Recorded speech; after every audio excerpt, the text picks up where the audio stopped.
Guys, hivi ushakutana na scenario inaogopesha kiasi kwamba unajiuliza hii ni kweli au ni nadharia au ni story tu ya kubuni, lakini ndo uhalisia wa mtu ambao ameupitia.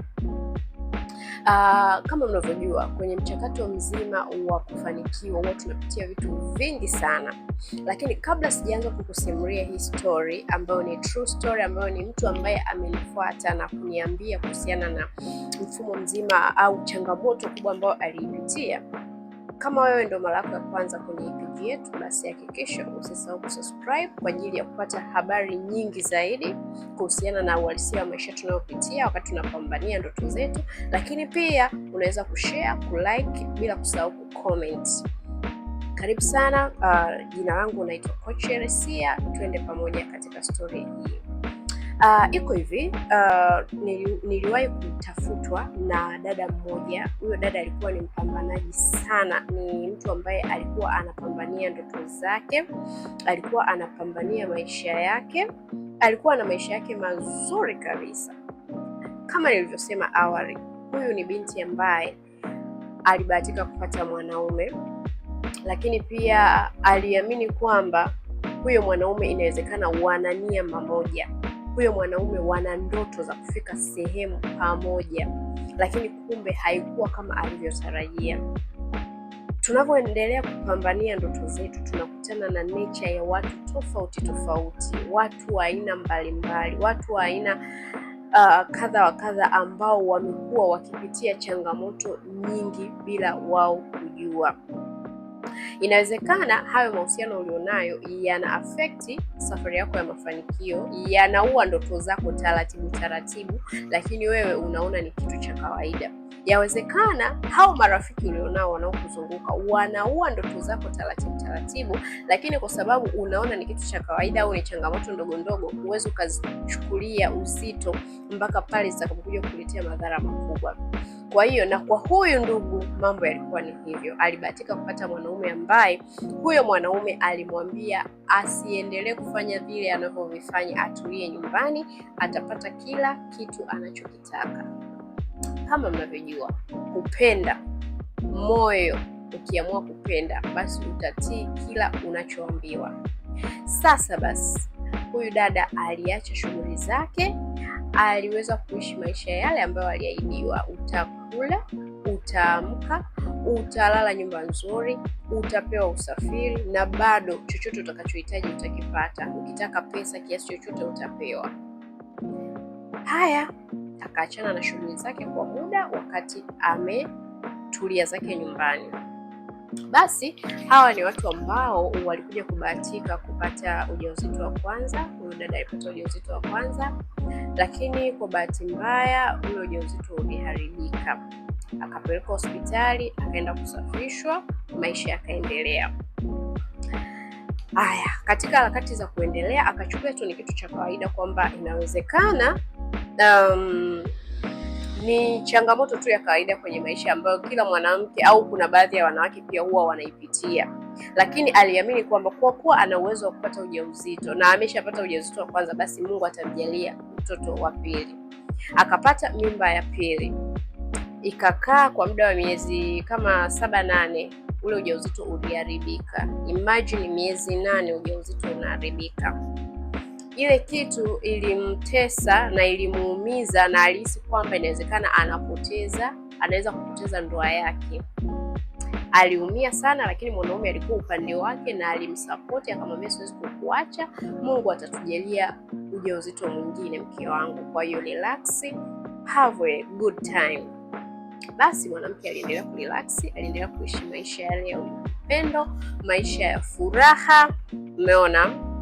Basi baada ya hapo sasa alibahatika kupata mimba ya 3 tena. Alipopata mimba ya 3, ile mimba nayo iliharibika. Pale ndio yule dada akaanza kukosa amani. Kwa nini hii hali inanikuta? Inawezekana hiki kitu sio cha kawaida, inawezekana hiki kitu kinanitesa mimi na kichukulia poa, inawezekana kina madhara makubwa, inawezekana ikawa ndio lifetime yangu nitakuwa napitia changamoto ya namna hii kila ninapokuwa napata ujauzito. bado halikuwa usingizini, alikuwa gizani na hakujua chanzo cha hilo tatizo ni kitu gani. Sasa kama mnavyojua, ukiolewa, ukiwa na familia au ukiwa na nyumba kubwa, una ndugu na marafiki, lazima watakuja kukutembelea siku moja mbili wakaondoka.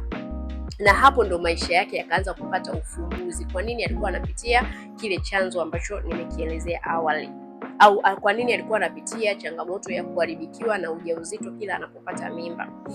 Basi alikuja ndugu yake ambaye alikuwa na mtoto mdogo.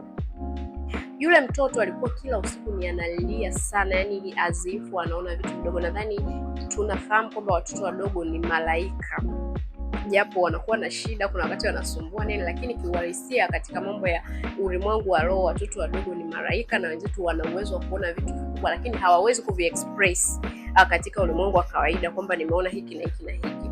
Kwa hiyo mtoto alikuwa analia sana, wakipeleka hospitali hana tatizo lolote. Lakini siku moja yule mama sasa wa huyo mtoto ambaye ndo mgeni wa huyu dada muhusika huyo, aliweza kumwambia kwamba mwenyeji wake, mimi naona kwa sababu mimi ni Muislamu, naona dini yangu inaniruhusu twende kwa shehe tukapate ufumbuzi wa hili tatizo. Kama mtoto ataombewa dua it's fine, lakini mtoto wangu anavulia hivi na niko ugenini nakosa amani. Okay, mama wa nyumba akasema it's not bad, let's go. Mimi namfahamu shehe fulani yuko mahali fulani, twende. Wakaenda. Wameenda kule, wamefika kweli, wakapewa mwongozo, wakaombewa dua. Siku ya kwanza, siku ya pili, shehe akawaambia tatizo sio la huyu mtoto, tatizo ni pale nyumbani kwa wewe dada. Mama mwenye nyumba sasa ananyoshewa kidole. Tatizo ni kwa wewe dada, wewe una changamoto nyumbani kwako. Changamoto? Changamoto na changamoto hiyo sio wewe, changamoto hiyo ni mume wako. Na nielewa vizuri, yaani naomba utege sikio kwa sababu story hapa ndo kama inaanza. Changamoto ni mume wako. Mume wako anapitia ana changamoto ambazo zinasababisha vitu vikubwa. Akamuuliza, wewe una mtoto? Akasema sina mtoto, kila nikipata ujauzito unaharibika. Na unaelewa chanzo cha mimba yako kuharibika ni kitu gani? Hapana. Okay, mume wako ndio chanzo cha hizo changamoto zote. Kama huamini, anza kufanya uchunguzi wa taratibu. Mimi siwezi nikakupa garanti uniamini, lakini anza kufanya uchunguzi wa taratibu. Ikumbukwe kwamba huyu dada ameolewa na mtu ambaye ana migodi yake ya madini. Basi kwa hiyo maisha yakaendelea. Yule mtoto alivyorudi, alivyoombewa dua, pia kuna vitu tu vikawa vinabadilika. Yule mwanaume akawa kama kuna vitu ana sense kwamba kitu sawa. Lakini baada ya yule dada pia kuambiwa kwamba shida ni pale nyumba aliyofikia, basi alichukua uamuzi wa kuondoka. Basi yule dada alibahatika kupata ujauzito mwingine. Huo ndo ujauzito wa mwisho ambao ulimfanya akajua shida iko wapi, maana alishaambiwa na shehe kwamba changamoto ni mume wako. Basi baada ya hapo yule dada alivyoshika ule ujauzito, kweli ule ujauzito pia uliharibika. Akaenda hospitali kwa daktari yule ambaye alikuwa anamtumia siku zote, akatolewa ule ujauzito, akasafishwa. Basi baada ya hapo sasa, mume wa yule dada alimpigia daktari simu, akamwambia ninahitaji kununua hiyo mimba ya mke wangu iliyoharibika. Sijui unanielewa? Yaani uone namna ambavyo Mungu anajaribu kumuonesha yule dada kwamba alikuwa na mtu ambaye ni hatari. Mimba zote za nyuma zilikuwa zinatolewa, lakini haikuwahi kutokea hii hali ya kwamba mwanaume ananunua ujauzito. Hatuwezi jua nini kilikuwa kinaendelea kutokea, lakini kwa mimba hii ya mwisho, baada ya kuambiwa kwamba shida ni mume wako, sasa yaani Mungu atamprove vipi kwamba huyo mwanaume ndo shida? Alimpigia simu daktari akamwambia anahitaji kununua hiyo mimba ya mke wangu iliyoharibika. Daktari akashangaa, kununua mimba ya mke wangu iliyoharibika? Inakuwaje? Basi yule daktari akampigia simu mwanamke sasa, akamwambia wewe, habari yako njema, unaendeleaje? Mimi na wewe tunaweza kuonana, nina maongezi na wewe. Sema ndiyo daktari, mimi niko tayari kwa sababu mimi ndo nina shida.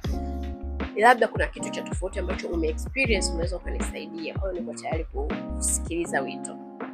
Basi baada ya hapo wakakutana, wakamake appointment, wakakutana mwanamke na yule daktari. Yule daktari akamwambia, nimeona sio vyema nikupigie nikwambie hili jambo kupitia nini, kupitia simu, kwa sababu simu sio nzuri. Akasema, unamaanisha nini daktari? Daktari akamwambia, mume wako amenipigia simu, anasema anahitaji kununua ujauzito ulioharibika, yani ile mimba iliyoharibika ile anahitaji kununua. Yule dada akashangaa, kununua ujauzito ulioharibika wa kazi gani? Akasema, sifahamu na sijui. Unaona?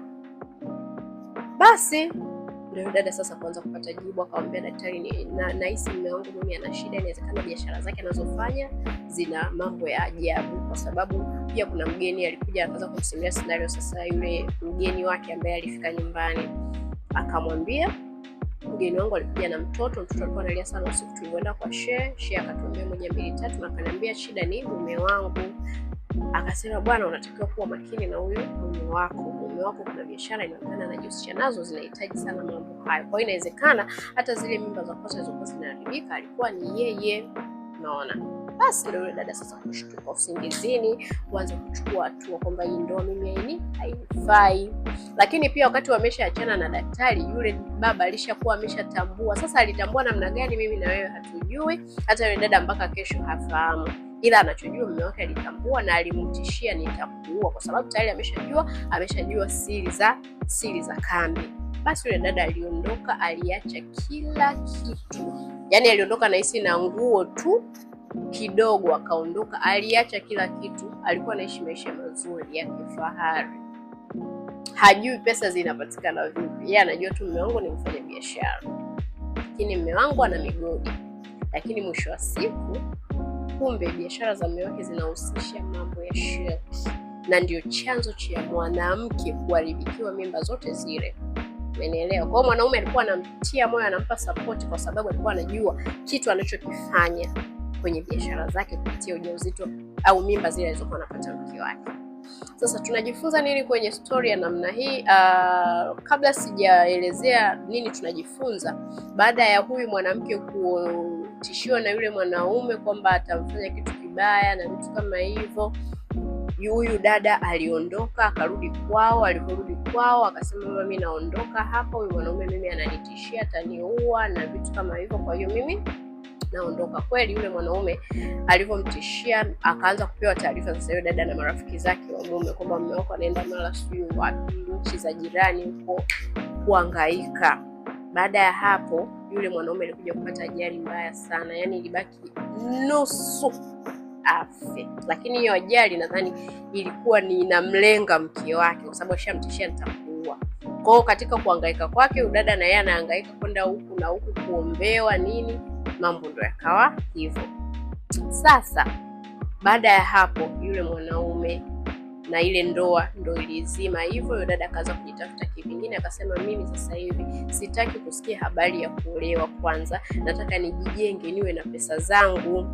Mimi niliamini mwanaume huyu nina nia naye moja, tutafanikiwa, tutapiga hatua, tutafika mbali, ndio maana nilimtii nikamsikiliza. Lakini kumbe mwenzangu alikuwa na lengo la kutaka kunififisha mimi, yani aendelee kunitumia mimi kama mke wake, lakini aendelee kunilewesha na mali zake, nisijue anafanya nini behind the scene.